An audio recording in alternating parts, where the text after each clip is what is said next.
Hello and welcome to Talking Hoosier Baseball. Today is Tuesday, May 24th, 2022. I am Carl James, joined by Cassidy Palmer and Chris Feeney. This is the week of the Big Ten Tournament. I myself am here in Omaha, Nebraska to take in the festivities of the Big Ten Tournament. This past week, Indiana qualified for the Big Ten Tournament despite getting swept by Iowa in Iowa City.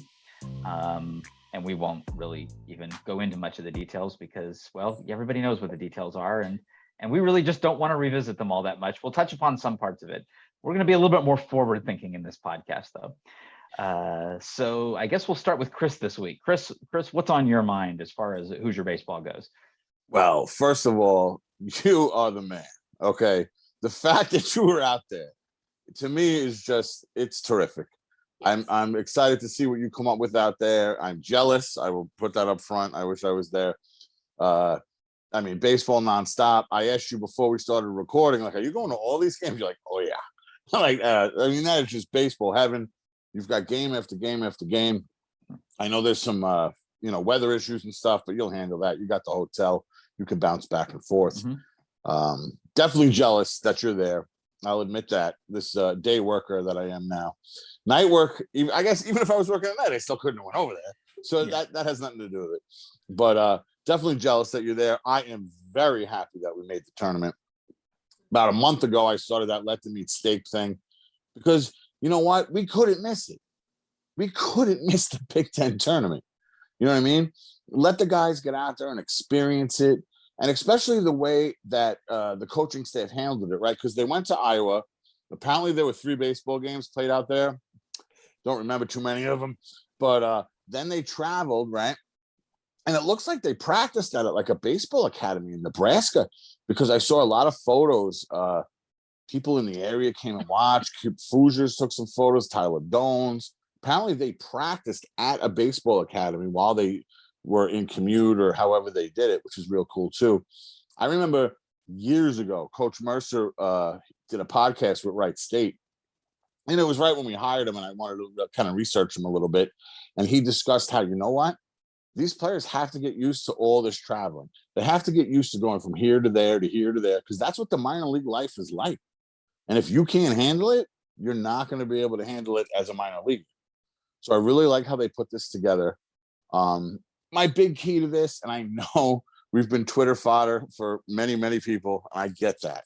You know, if you're up, what was it, 12-3 or 11-3 and lose 30-16, I get it.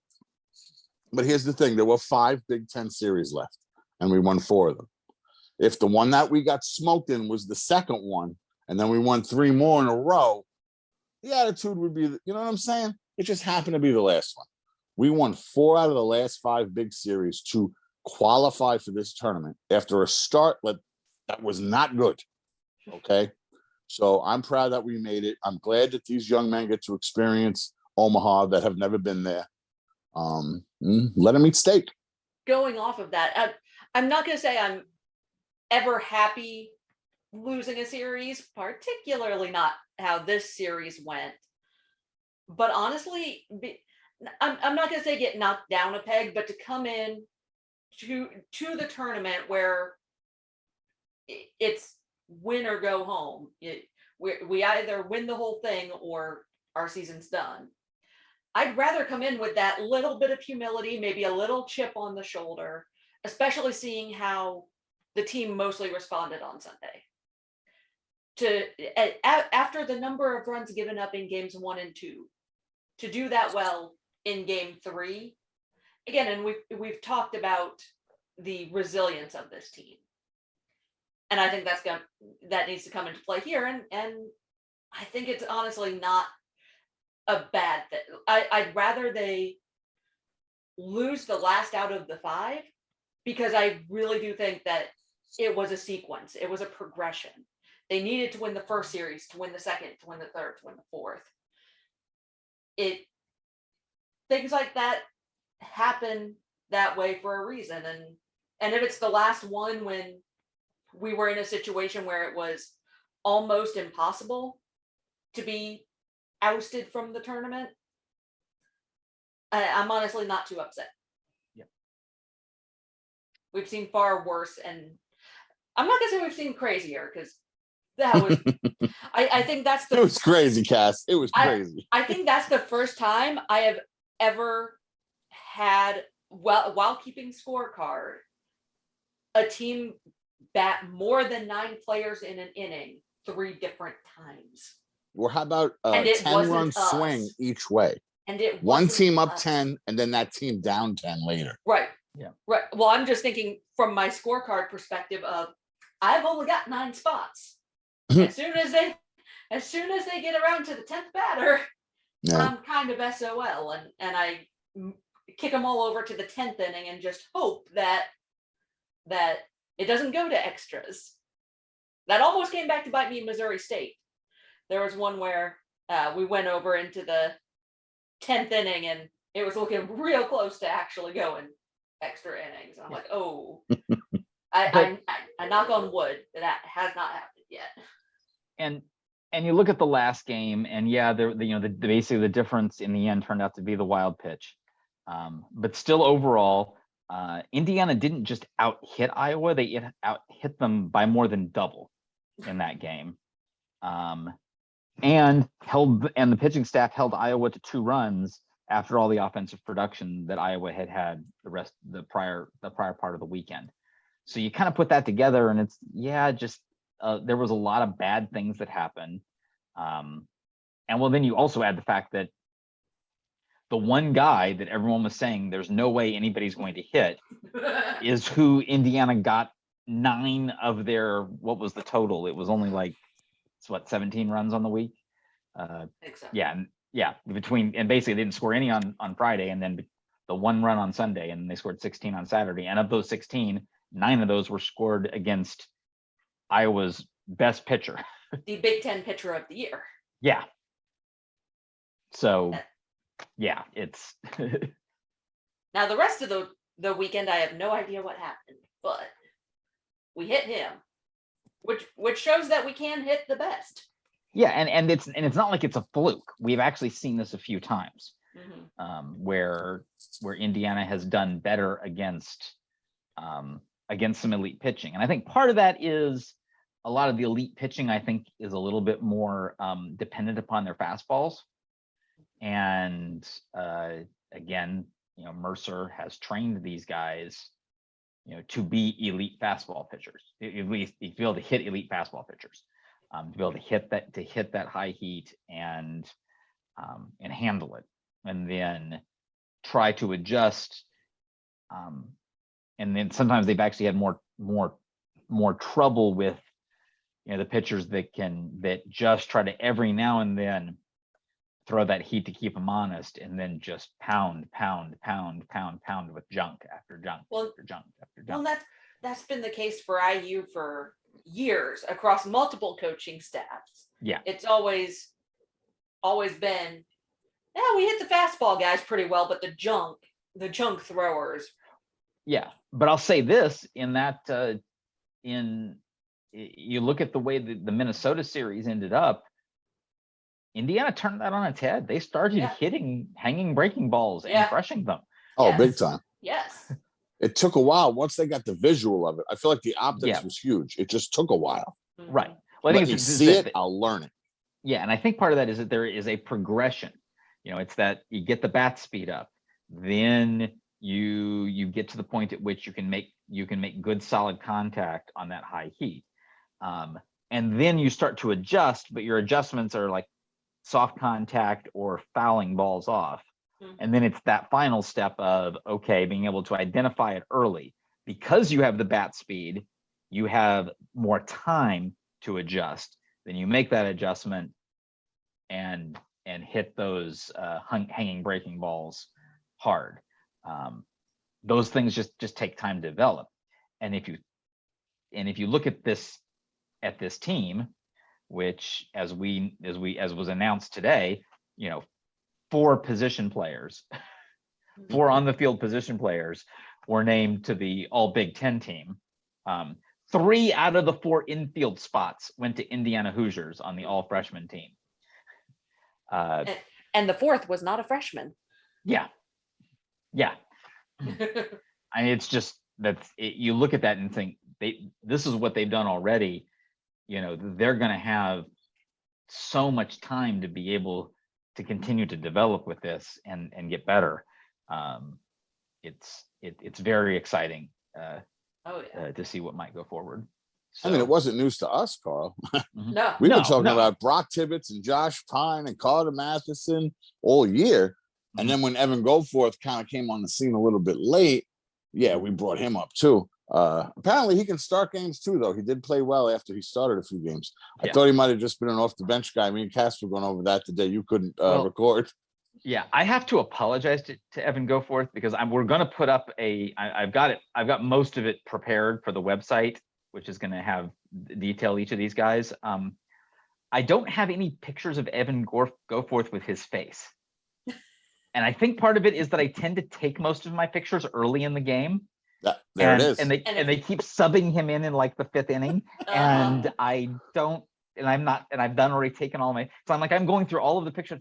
Like I've got a great picture of him after he walked at Victory Field. So I've got a picture of his back as he's walking. It's a decent picture, but it's just a picture of his number. So unfortunately, that's all I'm going to have, Evan, of you in the. But that just proves that he can come off the bench and be excellent. Yeah. So excellent that he gets freshman big player team award. Yeah.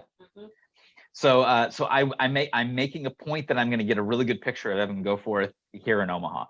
Yeah. Nice. Oh. Like everybody else, I'm like, I got a great shot. I was like, I can't find one of Evan Goforth. Oh no. Besides the picture chances of him walking at Victory Field. So you have many chances coming up soon. Oh yeah. Yep. And it can be hard to get good pictures with faces. Yeah. Depending on which side of the field you're the other on. thing is I tend to sit on the third base side, so I have better hitting pictures of left-handed hitters, to be honest. Well, you don't want to get a picture of a guy who's walking back after he struck out either. Yeah, exactly. If he gets a hit, he's far away from you. The guy coming back didn't do good. Yeah. Yeah. But I need to Unless make a point he makes it all the way around. True. I need to make a point of getting a good picture of him in the field. So because that ended up being the best picture I had of Brock Tibbetts was actually of him playing first base. So and who would have thought that coming in? That's the other thing. The guy makes first freshman Big Ten at a position that he didn't even know he was going to play. Yeah. And he's just been exceptional at it. Yeah. Really well done. A lot of good footwork, a lot of good decision-making on the long hops and the high hops. Mm-hmm. I'm not sure who's training him. I know Roland's the third baseman. There's got to be some Keith Hernandez mind somewhere within this staff because he is really playing those hops well, and he's got good with footwork. Yeah. Even just keeping it in front of him instead of trying to make the hero play, make the smart play. Absolutely. Yeah. There haven't been too many of those, though, to be honest. No. Because I feel like the Luke Miller days are gone with the throws that are just wild and everything. Between Pine and whoever's playing short and Dones. I mean, he hasn't had too many really terrible throws, but there has been those in-between hops. There's been the how do I play the high hop? Where do I put my feet on a close one to the bag? Mm-hmm. He's really molded well to the position. Yes. Which is, again, crazy to think out of a freshman coming in and playing. The guy was a catcher, a quarterback, and I think he was like a shooting guard in high school. He was not a first base, let me tell you. And then there was the Sportsmanship Award, which was not by any means a surprise who on Indiana got it. But you got to mention, you got to talk about, what it means, though, to be a transfer student and come in and be the leader that Tyler Dones has been. It's been remarkable. And we've seen it. We got to talk with him, right at the beginning of the season in the first press conference. And we've seen him even stepping in and trying to help out the young pitchers. His leadership on the field. His willingness recently to pick up third base as the need has arisen that they've needed him to slide over to third base, and he's done that very well. And of course, obviously he's been a fantastic ball player as well, on top of everything else. And he has developed his game from, kind of being that on base guy who walks a whole lot to where he's now really making an impact with the bat, and making an impact to the opposite side of the field. So that's what he's doing as a player. But as you can tell, he's so well respected by this team, as a leader. And that's important because even Coach Mercer has talked about it. The weekends that have just been nuts, where the team has come back when after just getting beat down, and they still manage to come back and either make a game close or start going ahead and winning games.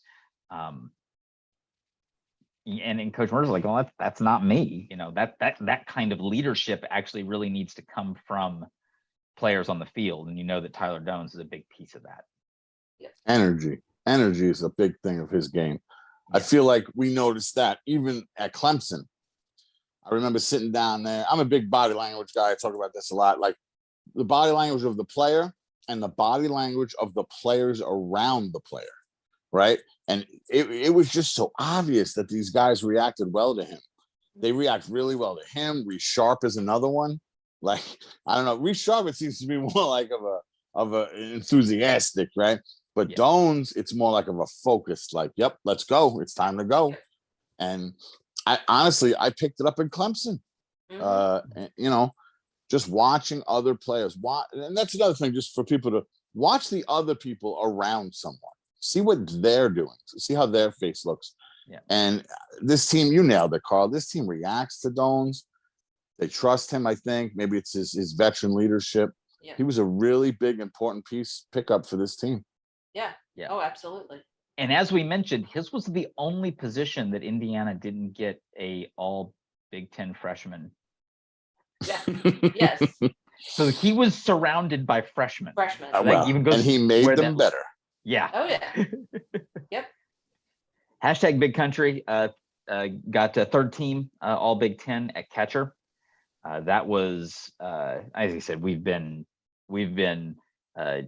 in awe of what he's been able to do. Cass has actually gotten to see two of his monster shots in person. That one at Missouri State.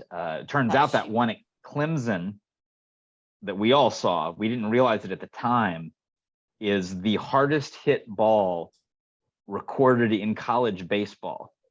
Oh, wow. In the TrackMan era. Oh, period. Wow. Carl, I believe only you saw it. Am I right or no? Wasn't that when we were all at the restaurant and only you were at the game? No, that was Dones. No, that was Tyler Dones. Oh, that was Dones. Okay. Yeah. I just wanted to be clear. I don't technically remember that. I remember Carl got to see some home runs we didn't get to see because his loyalty just said, I'm going to the game. But yeah, no, the Ellis shot, that was that was they said by recording, it was like 118 miles per hour off the bat. It was something. Wow.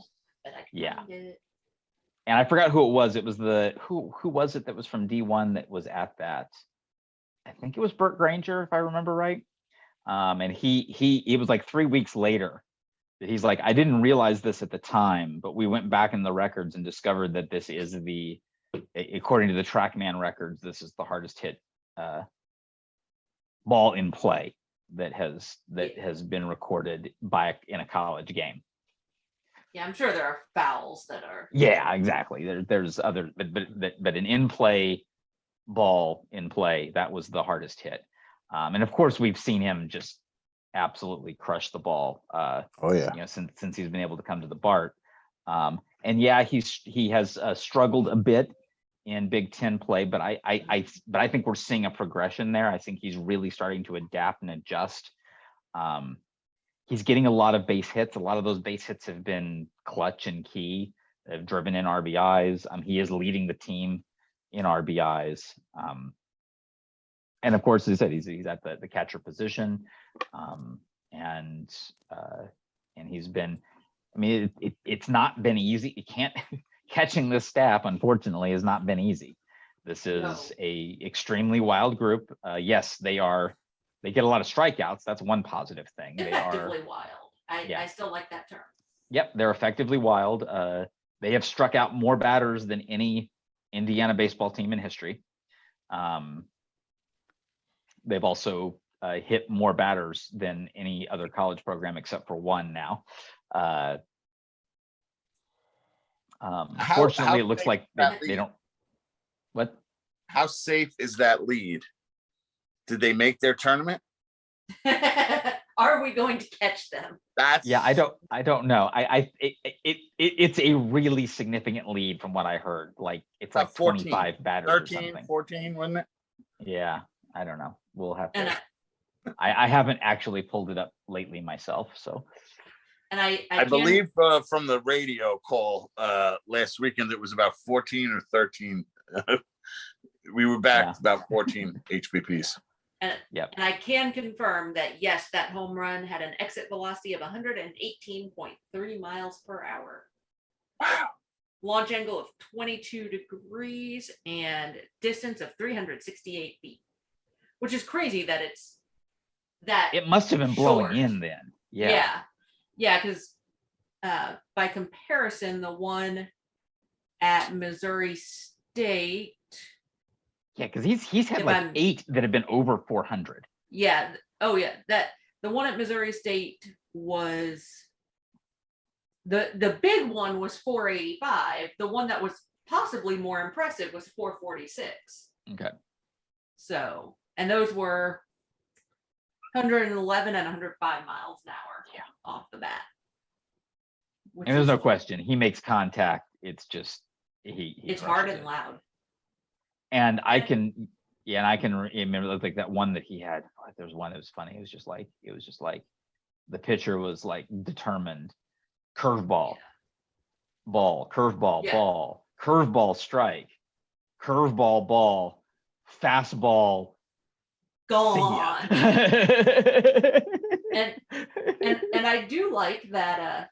As far as balls in play, Ellis has all of the top exit velocities, but there is one guy out of the top 10, and this is on any hit ball, foul at, well, no, that is a ball in play. That's ball in play. It's just not helpful ball in play. Do you want to hazard a guess at who has the single second highest exit velocity? Yes, hold on. I think I remember what this was. Because I would not have guessed. I think it was Philip Glasser on a ground ball. Okay. No. I don't know. Josh Pine. Nope. Hunter Jesse. Oh. At just under 117 miles an hour. Oh. Okay. His home base. So he's up there. And that was an out against Nebraska. Hunter Jesse's OVP is through the roof. I had no idea. Oh yeah. Render was talking about it over the weekend, and I put a tweet together. I even put it on the Facebook group thing. I had no idea. It was like 480. Yeah. Unbelievable. Which is, he's quietly worked his way up there. Yeah. He doesn't get the shine. He doesn't. Yeah. No. But I just Give found him that 480 one interesting. OVP all day. Yeah. I just found that one interesting because out of all of the big mashers on this team, I would not have guessed Hunter Jesse to be the guy with the second highest exit velo. He's just a sneaky good ball player. Mm-hmm. Yep. Defensively also. Yep. Agreed. All right. Well, we've got can kind of talk about the schedule for the Big Ten tournament. Indiana will be starting off against one-seeded number 10 now, Maryland, who is projected now as a top 8 national seed. Hearing lots of good things. I mean, to the point that when I listened to the D1 baseball podcast, they were actually arguing. They were kind of like, do we put them as number 6 or number 4? That was the conversation. They were actually thinking about putting them into the top 4. Okay, that's, first of all, ridiculous. They're Let's be honest. convinced. Guys, let's be honest. That's ridiculous. I mean, come on. That's insane. Oh, it is. But you know what? I mean, it is what it is. I'm jealous. I'm not building bleachers outside of the bar. You know, they are. Well, but I'll tell you Well, what. are they? There's No, no they one are. in It's totally there is are. no one in the SEC that has 3 solid pitchers. No. I understand. Maryland is one of the only teams outside of Tennessee. Maryland is one of the only teams that has I understand. a legitimate starting rotation. It's a strange year, but you cannot tell me Maryland baseball is the top 4 team in this whole thing. There's no way. Well, you won't know until they mash it up with the other guys. Yeah. No, I know. So we'll find out. A lot of it is jealousy. I saw the photos of the bleachers getting put up and stuff, so I get that. And that's just me. I don't care. Deal with it. But you know, come on. Let's just. You're telling me? I don't even think they're a top 20 team. But we'll see. I think it's a weird year in baseball.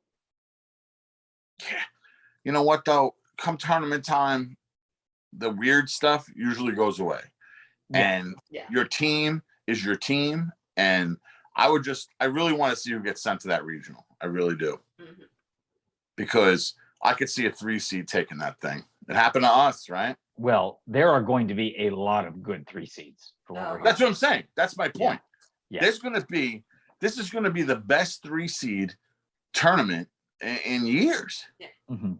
Most parity across the board. Oh, absolutely. You know what? Hey, we make a run. Carl watches us make a run. You never know. We could be one of them. We'd be a 4 seed, Yeah. but that's Yes. We'd very, No, we'd no, very we be- wouldn't. No, we would not. Oh. Automatic qualifier. Damn it. Uh-huh. You're right. Yes. Right. We Yes. would. But you know Oh, what? absolutely. Even better. Even better. We just wouldn't be the 4 seed in the Maryland region. yeah, because I can tell you there is I don't think there's any top 16 seed that would want Indiana to be their 4 They're seed. 4 seed. Oh, No. that's what I'm saying. No. Yeah. Okay. That I don't care lineup- how much of an off year you might say it is, especially but when you're this is the kind of team that would scare you. A team that has Of course. And if we win a run and we won the tournament, four all freshman conference players. That's just Yeah. like that's got to scare you. So like, oh my Oh, goodness, yeah. now these are veteran players, and And none of them are draft eligible. yeah, well, that's the other thing. I was talking about that the other day. We got lucky with birthdays. Oh, did we? Mm-hmm. There's no 2-year guys. okay, Yeah. That's always my question, because we do get the occasional sophomore. Well, yeah. I mean, Richardson could have been one. Dunham was one. Luke Yeah. Miller. Yeah. And then we had the Luke fun Miller of the, decided he decided to come back for his junior year, Yes. but Well, yeah. so did Grant. yeah. And I still don't, the only freshman I've ever seen who was draft eligible. He was a diver, wasn't he? Uh-huh. Well, no. but that is who you're thinking about. I know. Jake Kelser. Very not a diver. Yep. Drafted as a freshman by the Evil Empire. Yes. I remember. And yeah, and so to see that again, we've gone back to the resilience and all of that, to be doing that this young, this new face team, and thinking about what it's going to be over the next few years. That's real fun to think about for us. I don't imagine it's Cass? The future is bright. yes. Well, I don't even want to know what's going through the other Big Ten coaches' mind when they see 4 freshmen on the Yeah. all freshman team. We got From some good arms Indiana. coming too. We got some good arms coming. We got Devin Taylor coming, a Yeah. big 5-tool player outfielder. We've got, this class it's not the highly ranked class that when we had Montgomery in it, and then we lost some guys to the draft. This class coming in is going to be good, and it's going to be good on the mound. Devin Taylor aside, 5-tool outfielder, and hopefully his brother gets wised up and signs with us too. Apparently, his little brother's even better.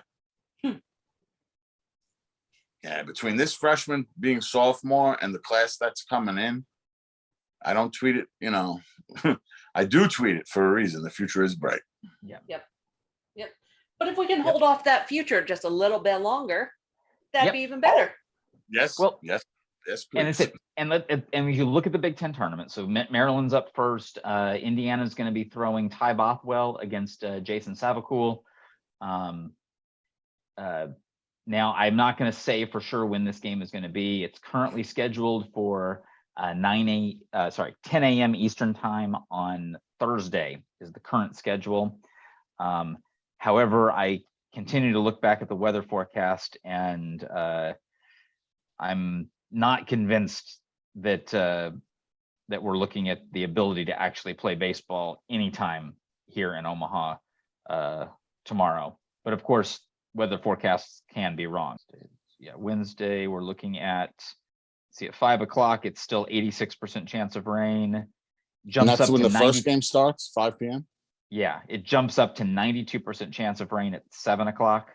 Come on, Wednesday is going to just be complete wash. Yeah. So Thursday, it finally drops to 50% local time, 9 a.m. 10 a.m. it drops all the way to 32%. It's then below, it's around 20 at noon. So I'm not a big guy geography wise, but how far is that dome the Vikings playing? Send everybody to Minnesota, bro. Yeah. So, you know, and there's, you know, I don't know what all contingencies they're working for. Obviously the tournament's got to be wrapped up by Sunday. Yeah. So and we've seen things, we've seen other conferences, not the Big Ten. I've not seen the Big Ten, you know, change the format. We have seen other conferences do that, you know, where push comes to shove. There's been, typically they've been smaller conferences. Yeah. That have Single elimination. We're gonna make it the whole thing just a single elimination tournament. Yep. Sun Belt did it. I remember the Sun Belt did it. Yeah. And boy, I mean, happen and boom, you only need 3 games to, you only need to win 3 games to get an automatic bid. Yeah. Hey, listen, I might root for that. So by no means, this is just us speculating, not based on anything. No. The Big Ten's word is ball is being played at 5 o'clock tomorrow. So we'll see if the weather gods agree. Yep, we'll see if all that holds up. Let's also remember that's a natural field, though. Yep. Yes. So it's not a turf field. Like a very well kept national or very well kept natural. Oh, it field. is. Yeah. But you also, you know, come on, it's not a turf field where you can really have that quick around turn on a ton of water being dumped on it. Right. Well, not just that, but I mean, heck, in a turf field, if it's just a light rain that's happening, you can just play through it. Yeah, you can just play through it. That 2017 Big Ten tournament, that's how that tournament got played, was because like that's just fine. It was raining all day, played 3 games in the rain, and just it rained. When you have fake dirt and fake grass, you can have real fun. Yep. But that's not the case, obviously, you know, at a place like Omaha. So no. So we'll continue. Obviously, as soon as we hear things, our Twitter account will be putting that information out. As I said, I'm going to have a couple different articles to get to the website before too long, maybe before you even see or hear this podcast. So. Carl is live from Omaha.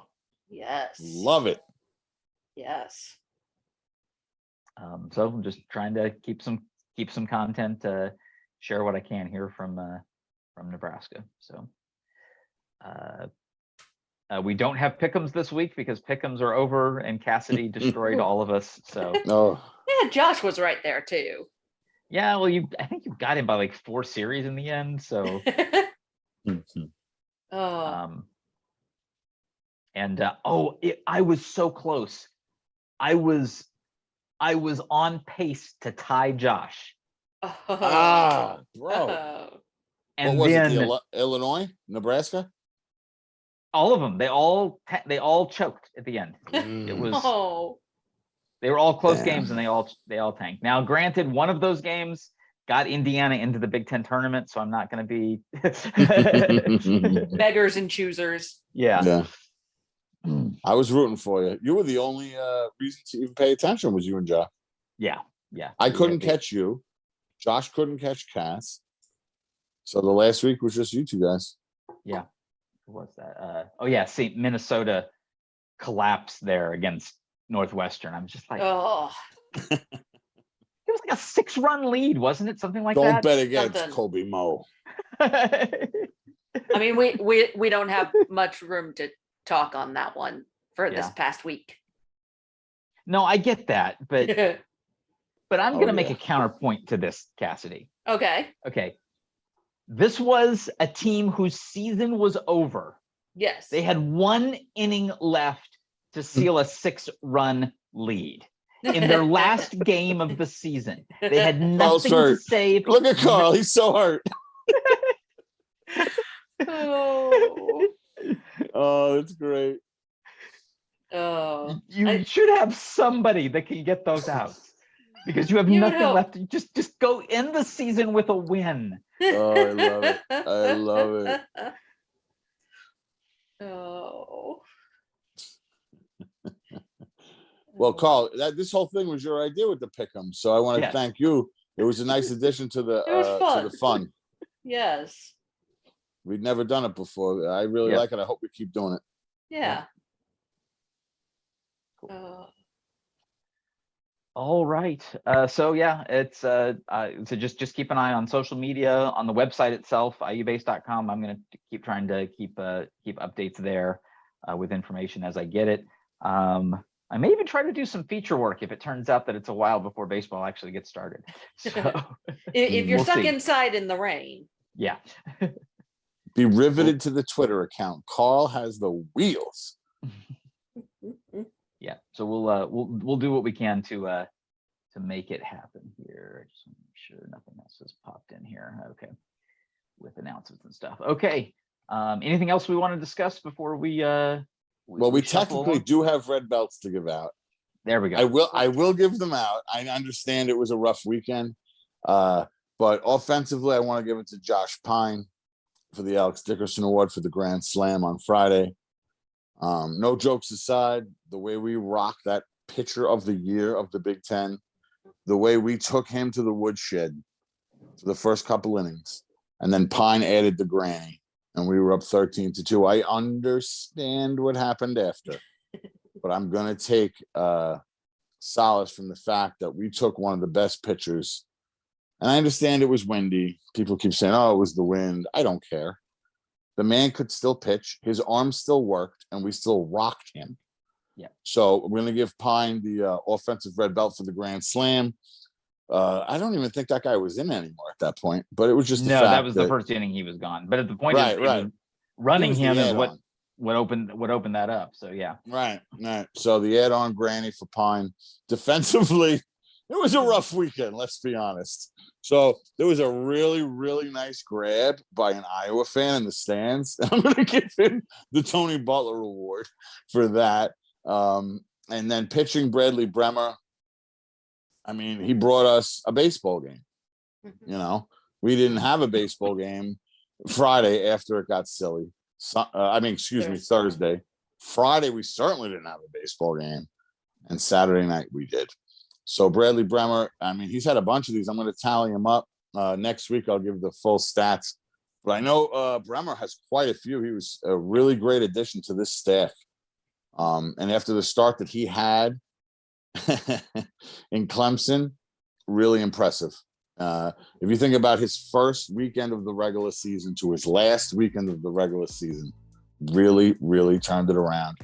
He gave us some insanity in Clemson, and he brought sanity to our minds in the Iowa series and gave us a baseball game. So it was really impressive. So we got Josh Pine, some random dude with an Iowa jersey on, and Bradley Bremer for this week's Red Belts. Hopefully we'll got some good ones. Carl will be our eyes and ears at the Big Ten tournament for next week's Red Belt. So Carl, I pass next week over to you. Okay. I accept. So, all right. Well, that will do it for this edition of Talking Hoosier Baseball. Again, just keep an eye on the site. We'll keep things turning, and eventually we will see you again at the BART.